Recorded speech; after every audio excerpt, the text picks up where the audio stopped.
Syukur kepada Allah Subhanahu Wa Taala kerana dengan limpah kurnianya dapat kita bertemu pada tahun ini, iaitu sesi khusus asas haji bersiri, iaitu sebanyak 17 minggu, iaitu pada tahun 1434 Hijriah.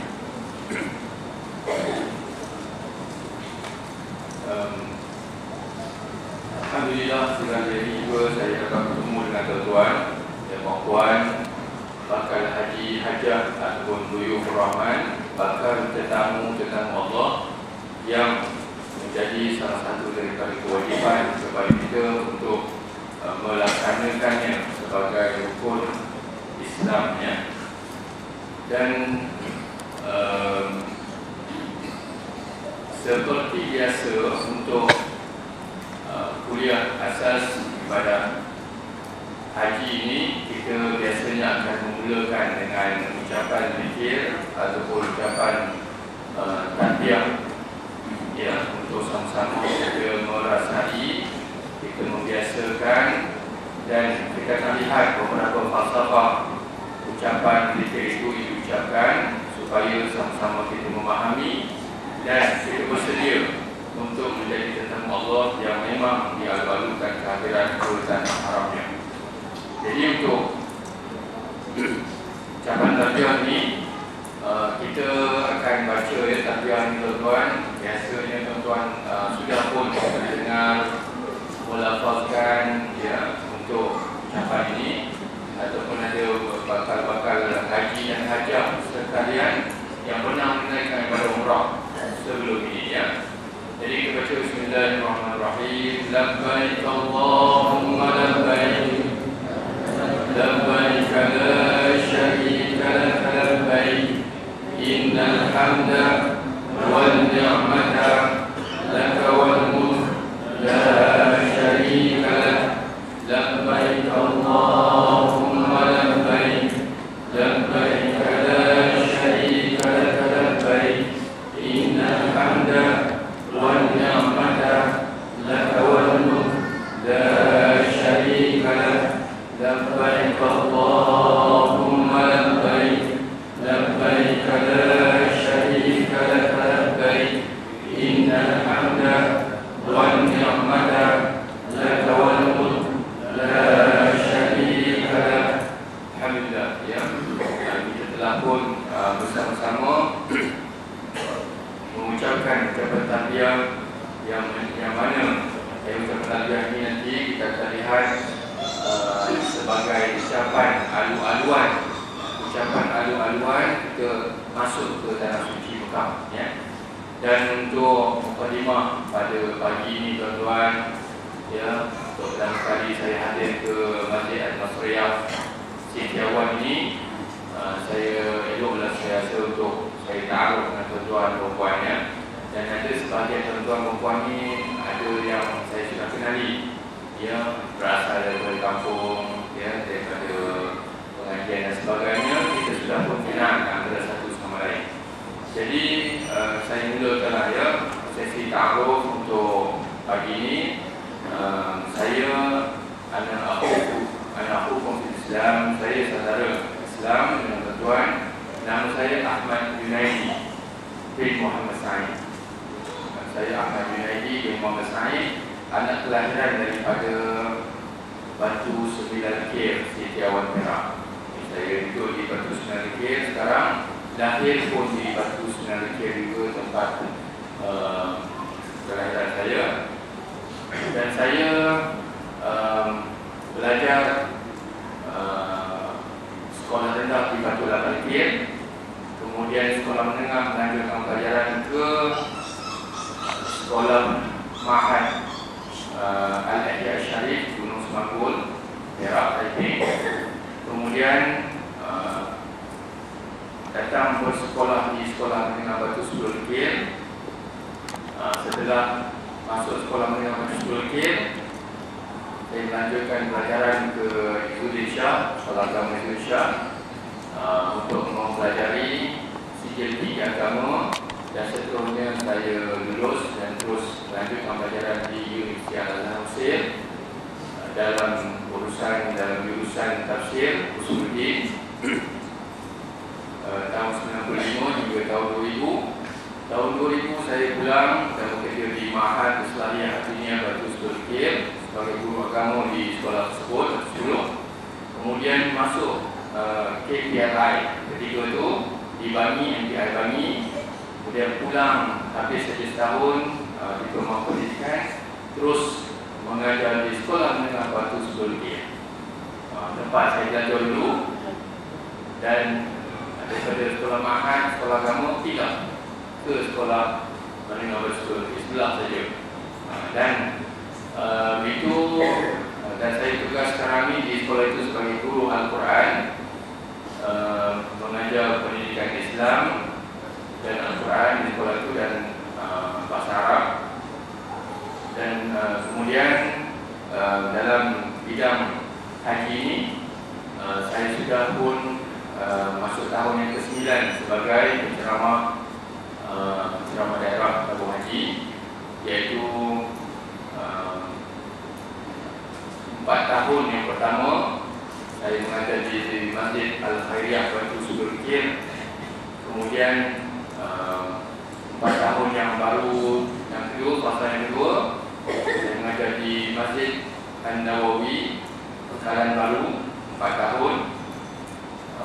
Dan tahun ini dikhabarkan kita mulakan di Masjid An-Nasriyah Sitiawan. Sudah 9 tahun untuk ceramah ibadah haji, dan alhamdulillah saya ke Tanah Suci Mekah sudah 4 kali, iaitu ketika saya belajar di Mesir dahulu tahun 98 saya menunaikan ibadah umrah. Kemudian tahun 99 saya menunaikan ibadah haji, dan kebetulan haji pada tahun itu adalah tahun haji akbar, iaitu wukuf pada hari Jumaat tahun 99. Dan tahun lepas saya bulan 5 membawa jemaah daripada Perak untuk menunaikan umrah. Bulan 5 di sekolah kira-kira 80 orang. Dan itu kali yang ketiga, dan kali yang keempat bila saya baru pulang menunaikan ibadah haji sebagai petugas tabung haji di Tanah Suci, dan saya tugas di posnya di Mekah, dan saya menjaga maktab kira-kira 2,600 orang jemaah Malaysia, iaitu daripada Perak, Selangor, Terengganu dan Kelantan, dan sebahagian kecil daripada Johor. Jadi itulah dalam ibadah haji saya pengajiannya belajar di Mesir, dan terus sampai sekarang itulah ya ibadah haji yang saya boleh ceritakan kepada tuan-tuan. Walau bagaimanapun sepanjang mengendalikan ibadah haji tuan-tuan, adalah banyak perkara-perkara baru yang saya perolehi, dan sampai sekarang saya masih lagi menuntut, saya masih lagi belajar tentang ibadah haji ini, kerana saya kira bertahun-tahun lamanya kita memasuki bidang ilmu haji ini, masih ada lagi ruang, masih lagi banyak lagi ilmu yang masih kita belum lagi dapati ya. Bila kita tukar lagi banyak ataupun banyak perkara baru yang kita temui ya. Jadi saya boleh kongsikan dengan tuan-tuan, puan-puan sepanjang saya bertugas di sana ya. InsyaAllah saya mula ya. Tuan-tuan boleh tanya nanti insyaAllah. Okey, sekarang pertama tuan-tuan kita perhatikan ya. Yang kita baca tadi ialah tuan-tuan, ucapan talbiyah itu dia ada maksud dan makna yang tersirat di sebalik ucapan itu.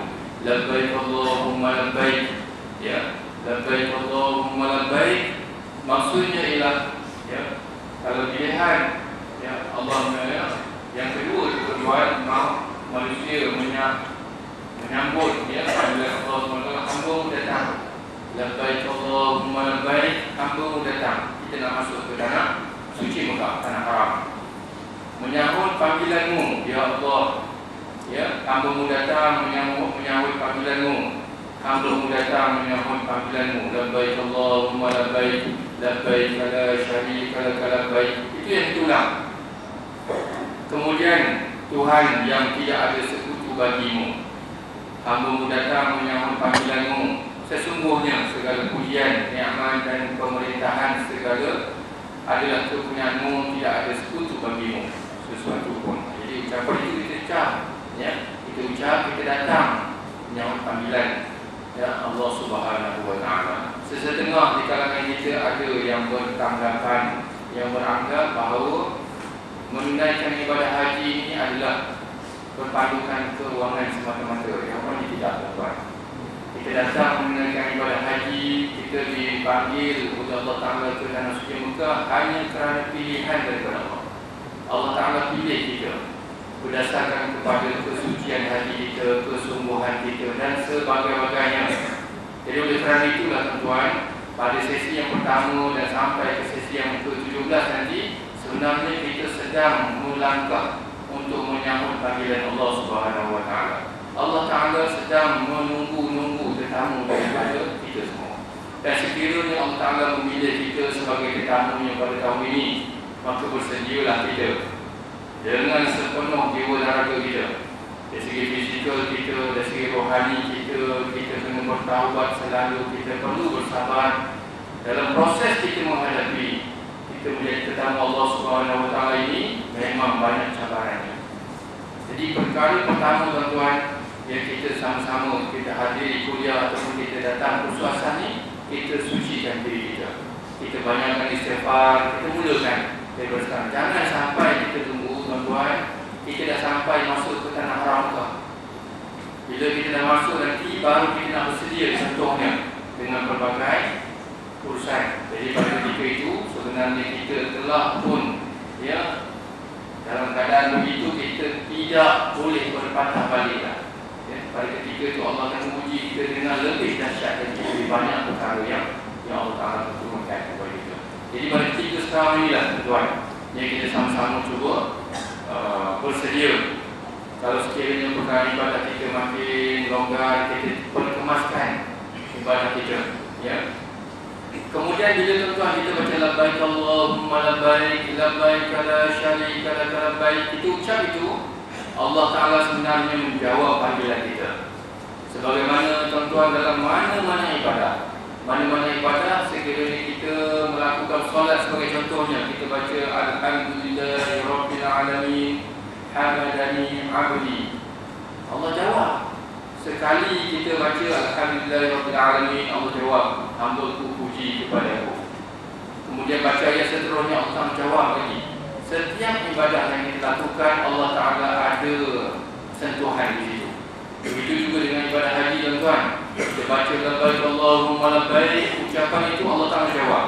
Dan jawapan ini amat penting kepada kita. Tuan-tuan tengok, ya, bahawa Allah menjawab sekiranya jika niat yang ikhlas dan bekalan yang halal.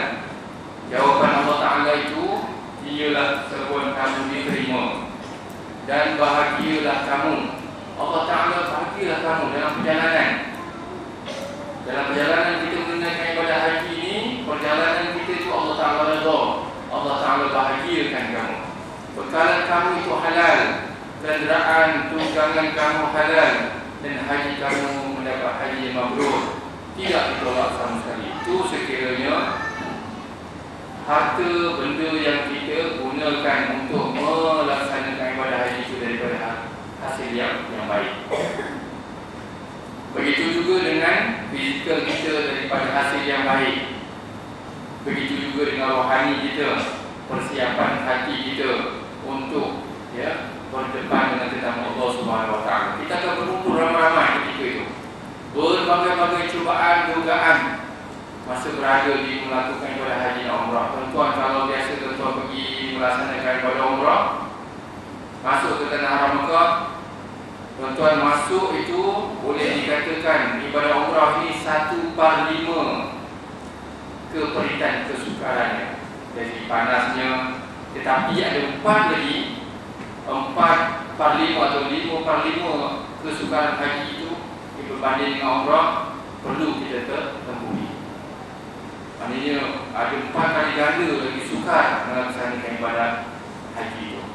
Ya, sebagai, ya, cerita daripada saya nak posting dengan tuan-tuan ya. Masa melaksanakan haji, masa umrah saya anjurkan tuan-tuan ya, masa duduk di pejabat masa tu duduk kita tunggu jemaah sampai dia tanya video bini umrah kita syurkan kita buat selalu. Ibadah umrah ni kebanyakan tidak ada masalah. Tapi bila masuk dalam musim haji, bila masuk saja dah niat haji, masa untuk nak wukuf di Arafah, masa nak melontar jamrah, masa nak kumpul di dalam 5 hari melaksanakan ibadah haji itu, maka pada ketika itu macam-macam kerana yang kita sebutkan ketika ini, falsafah haji ini daripada hasil yang baik. Kita perlu didik diri kita dengan bersabar. Ketika itulah memang ketika itu keluar segala sifat-sifat yang buruk daripada manusia akan keluar. Masa itu bayangkan tuan-tuan 2000 jemaah ada. Saya cakap tuan-tuan sila duduk, kita akan buat pagi besok. Semua pakai diri je dah, keras kaki dah. Masa itu tuan-tuan jemaah mengutip batu di Muzdalifah. Saya bilang sekali tuan-tuan haji haja kita dalam ihram ni, minta tuan-tuan duduk rehat di sini kerana Rasulullah pada ketika di bumi Muzdalifah ini Rasulullah tidur di sini rehat, jangan bergerak. Tapi jemaah haji masa itu nak bergerak cepat untuk pergi ke Mina kerana menunggu bas untuk bergerak lebih awal. Jadi pada ketika itu saya tengok air dah macam menyinga dah kan. Orang pun di tangan ada batu bang, saya lah kena lempar batu bang. Ataupun lah Tuan Haji kalau nak duduk nak diri tak boleh rehat. Cuma saya nak katakan gerakan kita ni agak lama ya. Bayangkan tuan-tuan 30,000 jemaah haji nak bergerak daripada Muzdalifah nak bergerak ke Mina, basnya kira-kira ada 10-20 bas saja. Jadi jumlahnya terhad. Jadi perlukan kesabaran yang tinggi dan sebagainya. Jadi tuan-tuan, untuk makluman awal, mungkin ada di kalangan haji dan hajah, bakal-bakal haji dan hajah Duyuf Rahman ini yang mungkin nak pergi menunaikan umrah. Umrah ni tuan-tuan, kita boleh laksanakan selesai sekali umrah ialah 3 jam saja. Jadi jemaah mungkin kadang-kadang buat haji umrah macam mana, susah macam mana. Umrah 3 jam saja boleh diselesaikan untuk sekali ibadah umrah. Manakala haji ni sama kat dengan umrah, memang lain. Haji ni tuan-tuan, dia setahun sekali saja. Umrah ni hari-hari kita boleh buat. Manakala haji pula, dia melibatkan hari 8 Zulhijjah, 9 Zulhijjah, 10 Zulhijjah, 11 Zulhijjah, 12 Zulhijjah, 13 Zulhijjah. Maknanya 6 hari untuk kita buat haji. Beza. Setengah di kalangan jemaah kalau saya tanya pun, tuan-tuan nak buat haji ke pakcik nak buat haji ke nak buat umrah? Dia kata sama je. Saya kata mana boleh sama. Haji itu lain, umrah itu lain. Umrah kita boleh buat 3 jam. Tapi haji memerlukan tenaga yang cukup kuat. Perlu kepada 6 hari lebih kurang untuk kita menyelesaikan ibadah ini.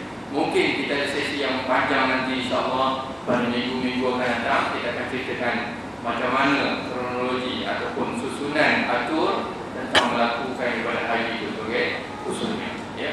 Tapi tuan-tuan, pada peringkat awal ini yang kita hadir pada pagi ini sebagai mukadimah pada pagi ini, kita minta satu Allah SWT. Jadi kalau ini langkah pertama tuan-tuan untuk kita menuju kepada Allah, untuk kita menjadi tetamu Allah SWT. Dengan ucapan talbiyah itu tuan-tuan, Allah menyambut seruan kita. Sekiranya hasil yang halal dan baik, maka Allah akan jawab dengan baik. Jika niat tidak ikhlas dan bekalannya juga haram, niatnya tak baik, dia nak pergi haji contohnya supaya orang menggelarnya haji. Orang pergi haji, kenapa pergi haji? Sebab jalan sebelah pergi haji, dia pun nak pergi haji. Jadi perkara-perkara ini niatnya perlu kita baiki. Yang kedua, hasil bekalan yang kita nak gunakan bekalan haji ini biarlah daripada yang halal sebab sepatutnya. Jika sebaliknya tidak diterima seruanmu, Allah jawab kepada orang yang gunakan ada niat selain daripada Allah. Nak pergi haji pun dia ada benda yang lain daripada bekalan yang tidak baik. Allah jawab labbaik Allahumma labbaik. Allah jawab, tidak diterima seruan kamu. Kamu panggil ini tak diterima. Dan tidak ada kebahagiaan bagi kamu. Allah doakan kamu ini binasa, tak bahagia. Ya. Bekalan kamu haram, perbelanjaan kamu adalah haram, dan haji kamu ditolak. Tidak ada pahala dan tidak ada ganjaran bagimu. Sudah tentu tuan-tuan beza yang besar di antara dua perkara ini. Ya. Sebab itu tuan-tuan pada hari ini, puan-puan sekalian, kita cubalah buat senarai semak. Dari segi hasil mahsul yang kita dapati, yang kita perolehi itu, sekiranya ada kekurangan ataupun ada perkara yang kita was-was ataupun kita syubhat dan sebagainya, kita perlu selesaikan. Kalau ada kita mengambil harta orang dan sebagainya, kita kena pulangkan. Kerana kita dalam panggilan Allah SWT ini, kita perlu menyuci diri sepenuhnya. Bukan kerana kita tapi kerana kita sebagai seorang hamba Allah SWT, kita kena jaga perkara ini. Ya. Aku hampir denganmu, dekat dan jelas cerita apa sahaja. Aku dekat denganmu dari urat aku. Ini balasan ataupun ucapan yang kita ucapkan selama ini. Labbaik Allahumma labbaik, kita ucap talbiyah ini tuan-tuan, kita akan dijawab oleh Allah SWT. Dan perkara kedua tuan-tuan, talbiyah ini bila kita nak ucap. Ucapan talbiyah ini sekarang kalau kita nak buat, kita baca selalu labbaik Allahumma labbaik, labbaik la syarika lak labbaik. Itu ibadah zikir yang kita buat. Dan talbiyah ini yang disunatkan bagi orang yang menunaikan. Dia ada dua jawapan. Bila talbiyah kita nak ucap, yang kita tengok talbiyah tadi, labbaik Allahumma labbaik, bila kita nak ucap, dia ada dua jawapan. Pertama, bagi orang umrah sekian waktunya. Manakala orang buat haji, sekian waktu dia. Ada dua waktu yang berbeza. Sebab ibadah umrah tu 3 jam kan. Ibadah haji 6 jam, 6 hari. Sudah tentu beza terlalu banyak. Ya. Ucapan talbiyah yang kita tengok tuan-tuan yang kita baca ini, bagi orang yang melakukan ibadah umrah, waktu untuk membaca ucapan talbiyah ini bermula daripada niat ihram umrah. Bila dia niat ihram umrah, sahaja aku melakukan umrah dan berihram dengannya kerana Allah Ta'ala. Dia niat itu. Maka lepas saja habis dia titik di ayat itu, niat tersebut, maka dia baca labbaik Allahumma labbaik, labbaik la syarika lak labbaik, baca talbiyah sebanyak-banyak. Bila waktu berhenti? Waktu berhentinya ialah bila dia melangkah kaki yang pertama, tuan-tuan. Bila dia melangkah, bila dah ada niat, waktu berakhirnya talbiyah itu ialah bila dia telah memulakan pusingan tawaf di Baitullahil Haram. Itu dia punya proses yang berlaku kepada jemaah umrah. Seseorang yang melakukan ibadah umrah bermula daripada niat ihram umrah sehingga dia nak mula langkah pertama tawaf. Pasal apa masa tawaf nak berhenti? Itu macam talbiyah. Kerana masa tawaf yang pertama kita ada zikir yang kita baca sendiri. Ya, kalau tuan-tuan pergi depan Kaabah tuan-tuan, dia cukup besar, cukup menyentuh hati kita. Kita akan bila pusingan pertama ada doa dia. Jadi berhenti dah setakat itu. Pusingan pertama ada doa masa tawaf, pusingan kedua ada tawaf, pusingan ketiga, keempat sampai ke 7. Kemudian dia dah habis tawaf itu pergi kepada sa'i pula atau Safa dan Marwah. Safa Marwah apa ada doa dia. Lepas habis saja Safa dan Marwah bergunting. Maka selesai satu umrah. Berapa lama? Tempohnya 3 jam biasanya. Hanya jawapan pertama bagi orang yang melaksanakan umrah ialah tawafnya, dia punya talbiyahnya ketika lepas saja niat umrah dan mula pusingan tawaf yang pertama sudah berhenti. Manakala haji pula ialah bagi orang yang berniat ibadah haji bermula daripada niat haji dia. Macam mana niat hajinya? Sahaja aku melakukan haji dan berihram dengannya kerana Allah Ta'ala. Itu niat dia. Beza dengan umrah ni, sahaja aku melakukan haji dan berihram dengannya kerana Allah Ta'ala. Bila dah niat ibadah haji dan niat dah, bila waktu berhenti dia? Dia ada waktu awal, waktu akhir. Berhenti talbiyah ni kita perlu perbanyakkan labbaik Allahumma labbaik ni daripada niat ibadah haji sehinggalah melontar jamrah. Batu yang pertama. Bila sudah sampai kepada melontar batu yang pertama untuk melakukan pelontaran di jamrah, maka sudah pun terutus untuk melaungkan ucapan talbiyah. Talbiyah ni tuan-tuan, kita disunatkan untuk perbanyakkan dan perkuatkan suara. Bagi lelaki, manakala bagi wanita, bacalah secara secara perlahan. Kerana ucapan talbiyah ini hanya khusus kepada orang yang melaksanakan umrah dan haji sahaja. Jadi boleh kita checklistkan untuk perkara ini tuan-tuan. Kita tahulah yang pertama dari segi waktu ini sudah. Jadi pada pagi ini tuan-tuan, kita datang perkara yang penting untuk kita sama-sama menuju sebagai ketemu Allah Ta'ala, yang kita perlulah bersiap sedia dengan persiapan yang ada bagi kita. Kita nak jadi tetamu Allah macam hari ini hari kedua kan, semua dah senyum dah, nak balik je kan, jam pun dah pukul 11 dah. Ada lama ni Ustaz katanya, ada lama sangat. Okey, contoh sekarang ni tuan-tuan, kita nak hadiri kenduri. Tuan punya kenduri hari ini, dia nak buat kenduri yang nak dijayakan pada hari ini, bukanlah hari ini baru dia laksanakan segala urusan kenduri kendara tu, kan? Tapi dia dah bersedia daripada awal lagi. Bermula dia proses begitu begini, kemudian dia mencetakkan kad untuk hantar kepada tetamu-tetamunya. Kita nak jadi tetamu ni. Hari ini mungkin saya pun ada tetamu, saya pun menjadi tetamu kepada beberapa kenduri yang ada di sekitar KL, dan sejauhan. Kita nak jadi tetamu, yang mana tuan rumah itu dia cetakkan, dia bagikan pada keluarga, jemput satu keluarga dengan hormatnya, menjemput tuan-puan sekeluarga untuk datang ke majlis perkahwinan kami bagi memeriahkan lagi majlis kenduri kahwin anak perempuan kami.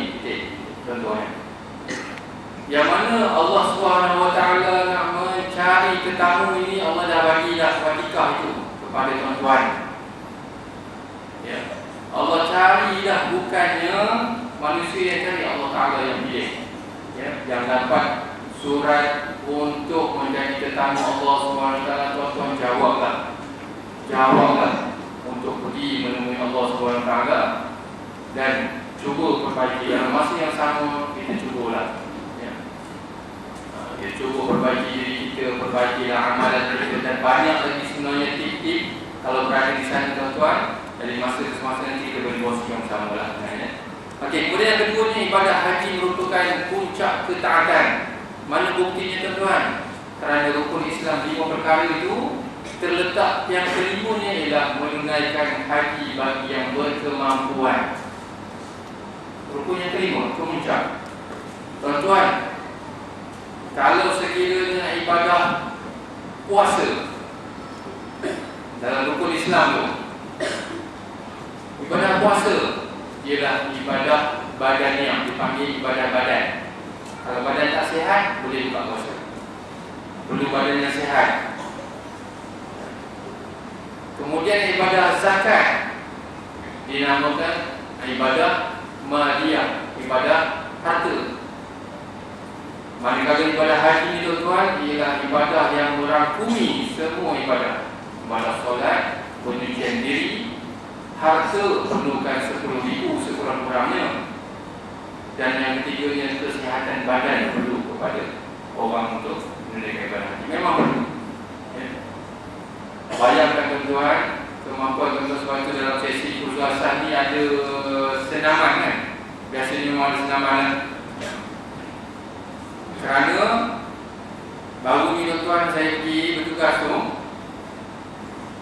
daripada ini ketika mana nak melontar, kita cerita nak melontar jamrah ula, jamrah wusta, jamrah kubra, nak melontar itu daripada kemah kita bergerak tuan-tuan sampai ke tempat melontar. Sekarang ni 5 tingkat lah. Jadi jemaah jemaah haji Malaysia dia hanya menggunakan laluan untuk pergi ke tingkat 3 saja. Kita ada laluan, nanti jemaah haji nanti akan dibawa pula. Ya. Pergi itu tuan-tuan, pergi dan balik jaraknya ialah 7 km. Berjalan kaki, kereta apa pun tak boleh. Tuan-tuan bayangkan, bagi jemaah yang tidak sihat, contohnya kalau kakinya sakit dan sebagainya, memang menghadapi masalah. Dari segi peraturan tuan-tuan, nak pakai wheelchair ni, kursi roda pun dilarang. Tapi kerana memang dah suka sangat, kita bagi lah. Ya. Kita tengok jemaah haji yang pergi lewat malam, bagi jemaah yang tak boleh berjalan dan sebagainya, boleh pakai wheelchair. Jaraknya 7 km pergi dan balik. Bukan sehari tuan-tuan. Pada hari ni nak pergi dan balik 7 km itu ialah 3 hari. 3 kali. Hari yang berbeza-beza. Jadi perkara ini tuan-tuan memang ibadah haji ni, Pak kata awal tadi, haji itu 6 hari tempohnya. Umrah itu 3 jam saja. Jadi kita nak bezakan pada awal ni, ibadah itu memang dia perlu kepada kekuatan jasmani, kekuatan rohani dan sebagainya. Dan tuan-tuan sudah pastilah, ya, pahala yang Allah Ta'ala letakkan kepada orang yang melakukan haji sudah tentulah amat besar. Kerana dalam mana-mana ibadah, Rasulullah SAW bersabda, Al-Hajjul Mabrur laisa lahul jaza illa jannah. Satu antara ibadah yang mendapat jaminan Allah, mendapat kunci anak kunci syurga yang dah ada tertera dalam hadis Nabi ialah ibadah haji. Bagi orang yang memperolehi haji yang mabrur, maka dia mendapat pahala yang besar, yang paling agung ialah syurga Allah SWT. Ya. Jadi sudah tentu kita nak cuba merebut peluang yang ada. Dan tuan-tuan, ya, pada ketika mana tahun lepas, ya, saya tengok dalam beberapa riwayat tuan-tuan, ada satu kisah yang berlaku kepada Ibn Mas'ud. Dia pergi menunaikan ibadah haji 1 tahun itu.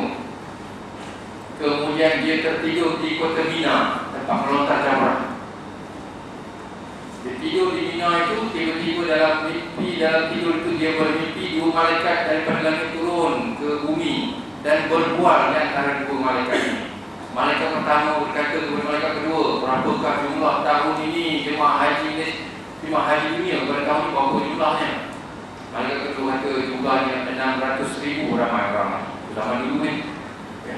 Kalau tuan-tuan boleh tengok dalam kitab, ya, Bahrul Wadi wa Nahrus Safi, karangan daripada Syekh Ismail, ya, abang kepada adik kepada Syekh Al-Fatani. Ada kitab Al-Sahih. Jadi dalam kitab tersebut, Syekh Mazud ni dia bermimpi 2 malaikat turun ke bumi, berbual antara malaikat yang didengari oleh ulama besar. Kemudian dia tidur di Mina, dia bermimpi tersebut. Kemudian malaikat pertama dah tahu 600,000 yang berada di bumi Mina untuk melakukan ibadah haji. Malaikat pertama kata, dalam jumlah 600,000 ni berapakah haji yang Allah Ta'ala terima? Malaikat kedua, yang diterima hanya 6 orang saja. Itulah ni tuan-tuan. Jadi dia terkejut bangunnya Syekh ni. Dia pun terus beristighfar panjang, kerana tetamu Allah SWT ini memang, ya, ada kalanya Allah Ta'ala terima panggilan kita dan ada kalanya sebaliknya. Mungkin ada di sana ada perkara-perkara yang perlu kita perbaiki. Maka mulakanlah pada hari ini daripada sesi yang pertama ini tuan-tuan. Kita jangan tunggu lama-lama. Kalau tuan-tuan kita ada persiapan diri dengan istighfar, kita melaksanakan solat sunat taubat dan sebagainya, kita buat. Kalau ada waktu duha, kita boleh tunaikan solat sunat duha, kita buat. Sebab itulah falsafah sebenarnya. Kita jangan tunggu sampai memasuki tanah haram Mekah, ya, baru kita nak berubah. Sekarang waktunya. Dan Allah Ta'ala sedang mengintai-intai siapakah tetamu yang bakal diundang oleh Allah SWT. Jangan kita datang ke muka hati, kamu bukan tetamu yang aku alu-alukan. Kamu adalah tetamu yang aku tak suka. Mana ambil. Jadi kita sekarang kita cuba buat insyaAllah, ya. Dan kemudian tuan-tuan, perlukan persiapan bahan-bahan ilmiah. Tuan-tuan boleh cuba cari kita buku yang kita beli ke kedai-kedai buku tu, cari persiapan diri kita untuk persiapan ibadah kita, zikir yang paling baik, zikir yang biasa kita nak baca tuan-tuan. Ada satu amalan yang boleh saya bincang tuan-tuan pada awal-awal ni tuan-tuan, iaitu qala Rasul kalimatani khafifatani fil lisan wa thaqilatani fil mizan wa mahabbatani lir rahman atau kama. Maksudnya tuan-tuan, ada dua kalimah yang ringan untuk mulut sebut. Mulut khafifatani fil lisan, mulut memang senang sebut. Wa thaqilatani fil mizan, tapi berat timbangan di sisi Allah, paling besar, amat besar. Wa mahabbatani lir rahman, dan Allah sayang, suka kepada orang yang mengamalkan dua kalimah ini. Tahukah kamu apa dia? Rasulullah mengatakan subhanallah wa bihamdi subhanallahil azim. Dia perkataan tu tuan mungkin sambung kita nak sebut. Cuba kita sebut awalnya, iaitu subhanallah wa bihamdi subhanallahil azim. Itu kita sekali kita baca dalam dia mudah nak disebut, tapi besar timbangan di sisi Allah, dan Allah sayang kepada orang mengamal. Subhanallah wa bihamdi subhanallahil azim. Kalimah ni tuan-tuan, tu kalimah dia. Tuan-tuan naik kereta, kita sekali naik kereta tu dalam tempoh, kalau nak balik daripada Sitiawan nak balik ke Lekio contohnya, ataupun Sitiawan nak balik ke Datuk Seri dan sebagainya, dalam sekali panduan kita nak pemanduan kita daripada tempat ini ke satu tempat, takkan sekali pun kita tak baca subhanallah wa bihamdi subhanallahil azim. Bacalah. Amalan ini cukup disukai oleh Allah, mudah disebut oleh mulut, besar timbangan sisi Allah. Dan mungkin dengan kalimah itu boleh melembutkan hati kita, persiapan dalam kita makin kukuh dan sebagainya. Kemudian penghapus dosa. Ibadah haji ini merupakan ibadah yang menghapuskan dosa. Begitu juga dengan ibadah umrah. Mana dalilnya tuan? Al-umratu ila al-umrati kafaratun lima bainahuma. Ibadah umrah, ibadah haji merupakan ibadah yang mengkafarahkan dosa di antara keduanya. Contohnya kita hari ini kita buat umrah sekali 3 jam pagi ini. Besok pagi kita pun pergi niat umrah, buat umrah kali kedua, selesai dah besoknya. Jadi antara umrah dengan umrah yang kedua menghapuskan dosa di antara kedua ini tuan-tuan. Cukup besar ganjaran kepada orang yang melaksanakan ibadah umrah. Nanti kita tengok macam cara umrah, kena ada ilmu juga tuan-tuan. Kita takut nanti tuan-tuan kalau tuan-tuan tak hadir di sini, berdasarkan kepada tilikan, berdasarkan kepada bancian yang dibuat kepada jemaah haji yang biasanya datang kursus asas haji ini, kalau dia datang 4 tahun berturut-turut pergi haji, berbeza bagi jemaah haji yang datang sekali terus pergi haji. Sudah tentu ada beza tak ada dua? Memang ada beza. Yang datang kepada kita, yang datang Tuan Haji boleh saya bantu, saya buka hati, boleh saya tolong. Saya tanya dulu soalan pertama, ada pergi kursus haji berapa kali? Biasanya jemaah haji yang kadang-kadang pergi kursus haji tak pergi langsung pun ada. Jadi permasalahan yang berlaku itu memang merugikan tuan-tuan dan puan-puan. Jadi tuan-tuan cubalah hadirilah majlis ini, cuba datang. Kalau tak datang sini pun boleh pergi ke tempat yang lain. Tuan-tuan bolehlah ambil nombor telefon guru-guru dan sebagainya. Kalau nanti insya-Allah bila masa boleh. Jadi tuan-tuan, puan-puan yang dirahmati Allah Taala, jadi saya syorkan kepada tuan-tuan untuk melaksanakan ibadah haji dan umrah ni, kalau boleh biarlah 2-3 kali kursus tahunan kita hadiri, kemudian baru kita bersedia sepenuhnya insya-Allah. Kerana tuan-tuan, kenapa saya kata begitu? Kerana dalam ibadah haji dan umrah, ibadah haji lah khususnya, nama-nama yang digunakan semuanya adalah nama daripada bahasa Arab. Kita dengar perkataan mabit, nanti kita jumpa nama tahallul, kita jumpa pula nama macam-macam. Ada pun nafas awal, nafas sani, tahlul awal, tahlul sani, kita nak mampir lagi tu gini semua. Jadi dengan kita pening balik pula. Sebab itu kalau kita dah biasa dengar tuan-tuan, insya-Allah kita akan dapat rahmat, kita dapat berkat dan sebagainya. Allah Taala permudahkan. Allah Taala permudahkan bagi orang yang ini. Sebab kita nak masuk ni tuan kenduri tahun ini di Mekah tu ialah Allah Subhanahu Wa Taala. Macam kita nak pergi kenduri hari ni. Tuan punya kenduri itu ialah tuan pemilik kenduri itu dia mengadu-adukan kehadiran kita datang dan kehadiran kita dia adu-adukan. Kita dapat jamuan sewajarnya, kemudian kita nak bersedekah dan sebagainya, beri kembali. Tahun ini Allah Ta'ala akan pilih siapakah tetamunya nak berusaha. Kemudian kita dah datang itu, kita akan dilayan, kita akan diberi nikmat dan sebagainya, kemudian kembali nanti. Jadi tetamu yang kita nak pergi ini ialah tetamu. Dan Tuhan bakal menjadi tetamu agung Allah SWT. Kemudian tuan, dia penentu haji mabrur ialah lawan kepada haji yang mardud. Haji mabrur ialah haji yang Allah Ta'ala terima. Allah Ta'ala alu-alukan.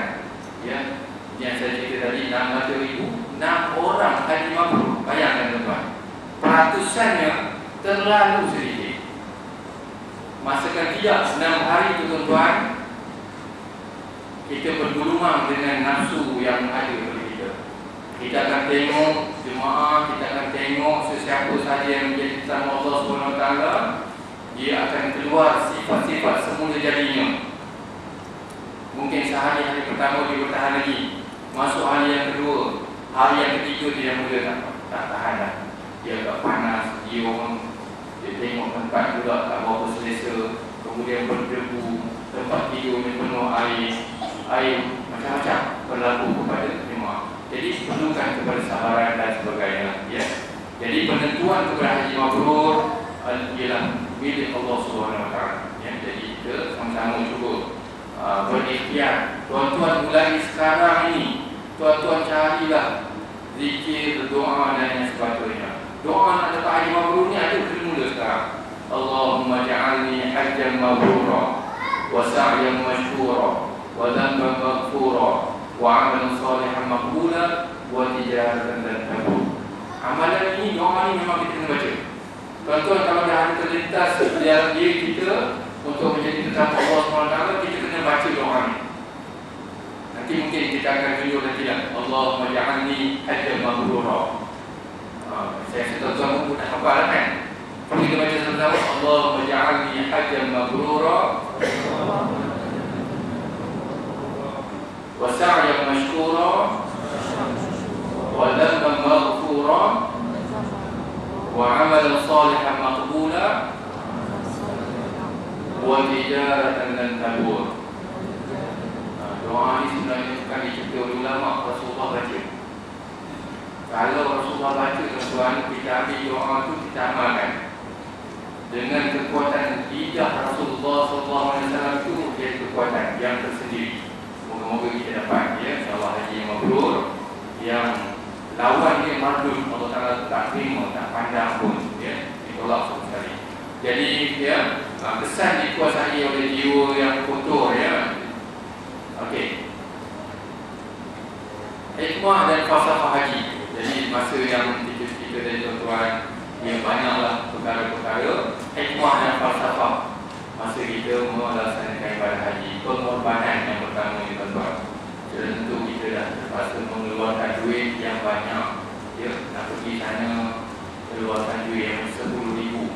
Kalau tuan-tuan ada buku tu boleh 10 orang. Dia sama kita punya sisipan yang ada tu.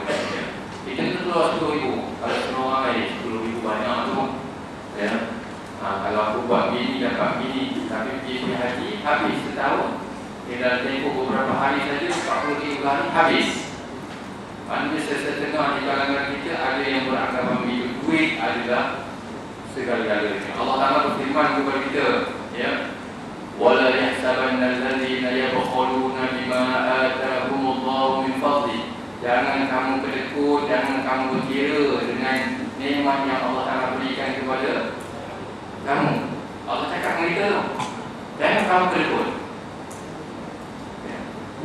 lahu. Setengah orang yang merasa terikut ini, dia kata pada pandangan dia baik untuk aku simpan duit itu untuk benda lain.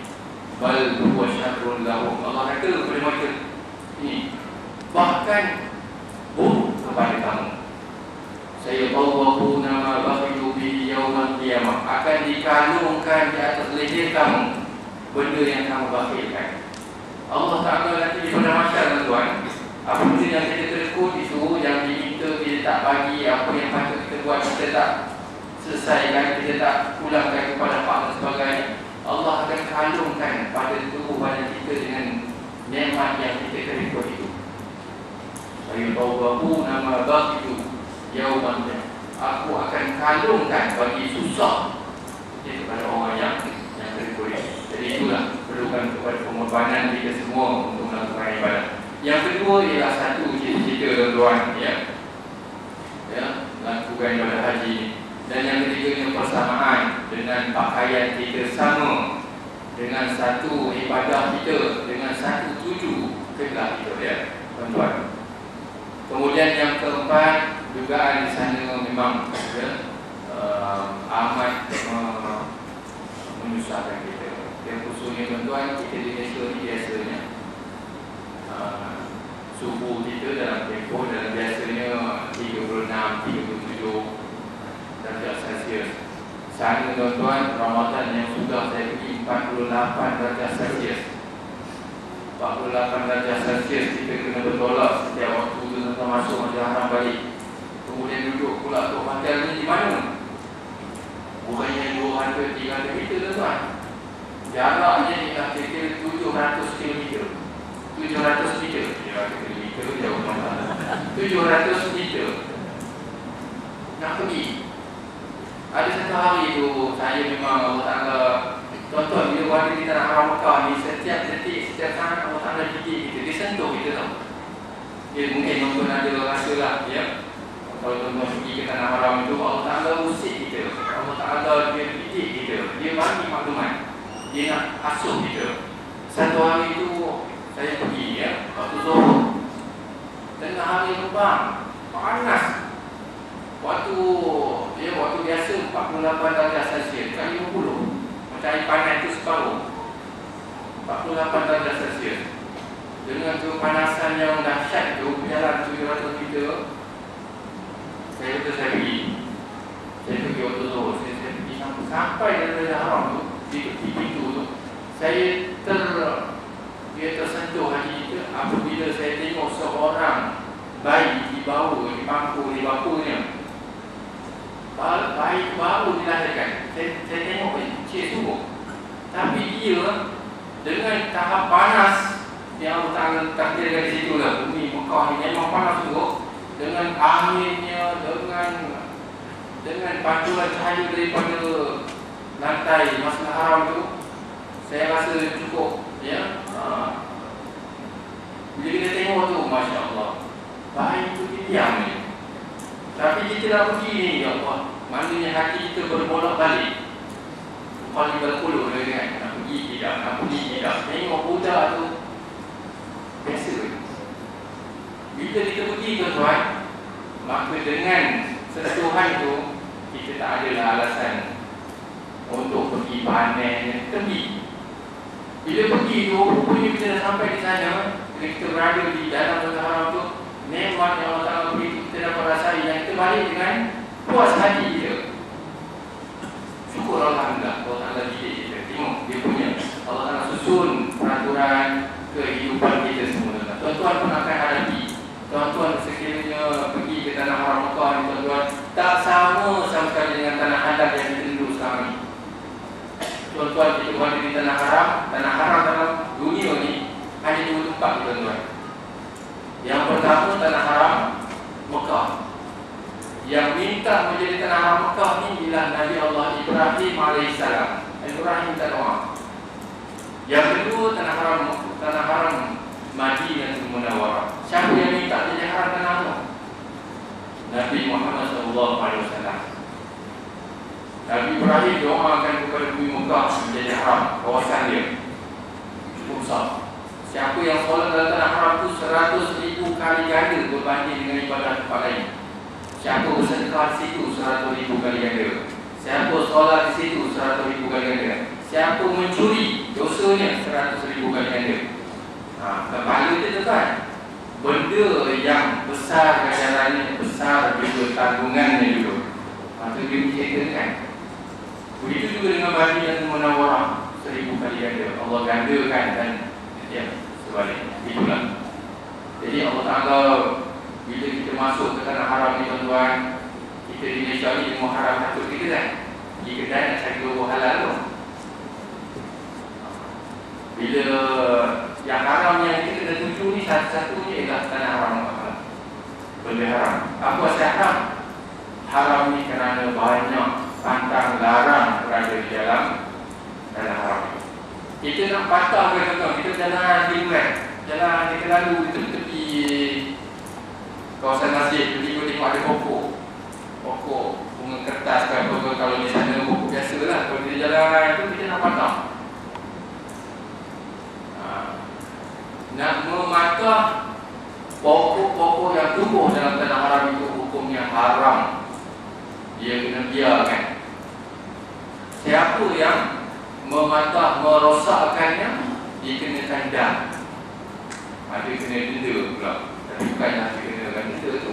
Denda tu bukan dendam sebenarnya. Tapi dibagi kalau kena selai, kena dendam 5 rial. Kalau patah dengan batang-batang pokok dia, seekor kambing. Bayang-bayang lah. Berapa kambing? Harganya dalam 350 rial. Kena bayang. Jadi pantang larang di tanah haram ni memang agak banyak. Sebab kita nak hadir jadi nama Allah SWT. Dugaannya banyak. Perlu bersabar dan tabah. Ya, jaga persaudaraan kita tuan-tuan. Hari ini kita dapat perhatikan, ya, falsafah haji ini mengajar kita supaya kita satu kata. Ya, tapi masakan tidak, ya, kita tengok dalam masyarakat kita. Begitu juga dengan sejarah dunia ini, mula-mula berlaku pertumpahan darah bermula daripada adik-beradik bunuh, Habil dan Qabil. Adik-beradik bunuh sesama sendiri. Ya, itu juga persaudaraan perlu kita titik-titik. Yang ketujuhnya gambaran akhirat, kita akan berhimpun satu tempat semua, ya. Kemudian melawan hawa nafsu semasa melakukan ibadah haji dan fadilah untuk mengambil diri kepada Allah SWT. Hadir khusus ini tuan-tuan adalah bukti kita juga sama-sama menjadi, ya, salah seorang daripada yang mengorbankan masanya dan dia fisabilillah untuk menunaikan ibadah haji dengan baik. Tuan, kalau tengok ini sebenarnya dalam tempoh muzakarah tu ada masa. Ya, kalau siapa nak bertugas di tanah suci Mekah, kalau tuan-tuan nak pergi tugas boleh, kena meriksa dulu. Nombor satunya kena tertugas dengan Tuan Mufti dulu. Dia pun tanya kita, hukum itu begini, dia pun macam, ya. Tapi bolehlah jumpa nanti kerana caranya boleh, ya. Okey. Jadi saya rasa tuan-tuan, saya berhenti setakat ini dulu. Ya, saya rasa inilah mukadimah pada awalnya tuan-tuan. Ya, kita bukalah sesi soal jawab. Ya, tuan-tuan boleh bacalah, ya, antara tu adab sebelum menunaikan ibadah haji dan umrah. Kita perlu niat dengan ikhlas, ya, mencari redha Allah SWT, bertaubat. Ya, kita semua cuba perbelanjaan kita, kemudian bawalah bekalan, ya, dengan secukupnya, cari teman, perbanyakkan doa zikir. Sekarang ni kena cuba cari, ya. Dan tuan-tuan, saya ingatkan dari segi perbelanjaan yang halal ini, tuan-tuan, kita semua adalah orang yang mungkin yang datang ini ialah orang yang terpilih, orang yang ada sedikit Allah Ta'ala beri hijabkan hartanya. Jadi sudah tentu tuan-tuan, sebelum kita nak menunaikan ibadah haji ni tuan-tuan tengok solat dulu, kaji balik proses pelaksanaan kita, kemudian puasa kita setahun sekali macam mana, ya. Kemudian zakat, saya nak fokuskan kepada ibadah zakat tuan-tuan. Yang biasanya ingin menunaikan fardu haji ini sudah tentu orang yang berkemampuan. Sudah tentu zakat perlu dilaksanakan terlebih dahulu. Kalau ada harta kita lebih daripada nisab yang sepatutnya, kita perlu keluarkan. Ya.